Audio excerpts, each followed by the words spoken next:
Quando Luiz Albero ouviu a palavra que sustenta o mundo. Este conto foi criado com o apoio de inteligência artificial e tem como base o Salmo 33. Assista até o fim. A última parte vai te surpreender. O silêncio das manhãs que ninguém ouve. Luiz Albero acordava antes do sol. Era como se o mundo ainda não tivesse despertado, mas seu coração já estivesse em guerra.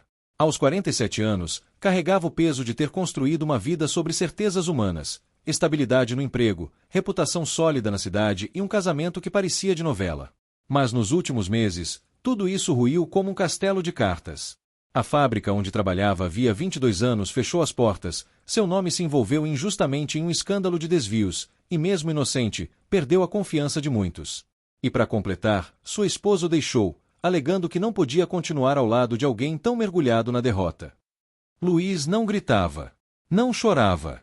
Só caminhava até o fundo do quintal, sentava na pedra fria, olhava para o céu e repetia as palavras de um salmo que ouvira da avó, pois ele falou, e tudo se fez. Era difícil acreditar nisso quando tudo ao seu redor parecia ter sido desfeito. Mas, naquele silêncio das manhãs que ninguém ouve, algo se movia. Algo invisível. Quando as cordas arrebentam, mas a música continua. Num sábado qualquer, Luiz caminhava pela cidade, sem rumo, sem norte, até parar diante de uma pequena igreja com a porta entreaberta. Não era de frequentar cultos, não desde a adolescência. Mas algo o puxou para dentro. Um coro entoava um cântico com harpa e violão. A letra era simples: celebrai ao Senhor com saltério de 10 cordas. Ele sorriu por dentro. Que ironia! Ele, que mal sabia tocar sua própria vida, ouvindo falar de um instrumento celestial. Mas, ainda assim, algo naquela melodia se infiltrou em suas rachaduras internas. Sentou-se no banco de trás, em silêncio. E pela primeira vez em meses, escutou alguém falar de um Deus que vê todos os filhos dos homens, até os esquecidos, até os cancelados. Foi ali que sentiu: havia uma palavra maior do que as palavras que o acusavam. Havia um conselho eterno, mais forte que os conselhos humanos. E talvez, só talvez, a vida ainda não tivesse dito sua última nota. O sopro que ergue o que caiu. Com o passar dos dias, Luiz voltou àquela pequena igreja. Não buscava soluções mágicas, nem esperava que tudo se resolvesse da noite pro dia. Mas algo nele começava a respirar de novo.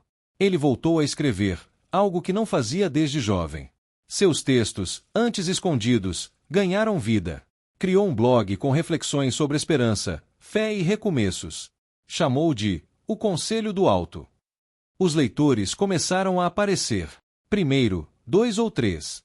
Depois, dezenas. E logo, centenas. Muitos deles vinham de histórias parecidas: perdas, acusações, falências, divórcios. Gente que, como ele, sentia que havia sido descartada pelo mundo. Luiz escrevia com sinceridade, mas ancorado numa certeza: o Senhor frustra os desígnios das nações, mas seu conselho dura para sempre. E foi assim que, aos poucos, ele não apenas se levantou, mas começou a erguer outros com a força que antes nem sabia que possuía. Entre escudos invisíveis e olhos atentos. Meses depois, um convite inusitado chegou. Uma editora cristã queria transformar seus textos em um livro. Chamaram-no para uma reunião presencial. Luiz riu. Não tinha nem dinheiro para passagem até a capital. Mas bastou um pedido no blog, e dezenas de seguidores arrecadaram a quantia. Foi uma mistura de milagre e solidariedade. Chegando à reunião, sentiu o coração disparar. Mas lembrou de outro trecho do Salmo. Não há rei que se salve com o poder dos seus exércitos. A força não vinha mais de suas conexões, nem de seu currículo. Vinha de um olhar divino, voltado para os que o temem. O contrato foi fechado. E o livro, intitulado Esperanças Avessas, se tornou um sucesso entre leitores que buscavam luz nas trevas. Luiz começou a dar palestras, entrevistas, conselhos, ele, que um dia precisou tanto deles. E sempre terminava suas falas com um trecho que agora era sua bandeira. Nossa alma espera no Senhor, nosso auxílio e escudo. A justiça que nasce onde ninguém esperava. Num fim de tarde cinzento, uma ligação inesperada chegou. Um dos antigos diretores da fábrica, agora doente, queria encontrá-lo. Luiz relutou, mas foi. Ao chegar, encontrou um homem quebrado, não de saúde apenas, mas de alma. O diretor confessou: os documentos que incriminavam Luiz eram falsos, usados para desviar a atenção de crimes internos. E agora, com os dias contados, precisava limpar sua consciência. Entregou tudo à justiça, pediu perdão, chorou. Luiz não disse muito, mas saiu dali com o coração leve. Tempos depois, foi inocentado oficialmente. Seu nome foi restaurado, sua honra lavada, não por brigas judiciais, mas por algo muito maior. E numa entrevista para a TV local, quando perguntado como suportou tudo aquilo, ele disse: "A terra está cheia da bondade do Senhor. É que às vezes a gente precisa passar por um vale para aprender a enxergar." O conselho que sustenta os que confiam.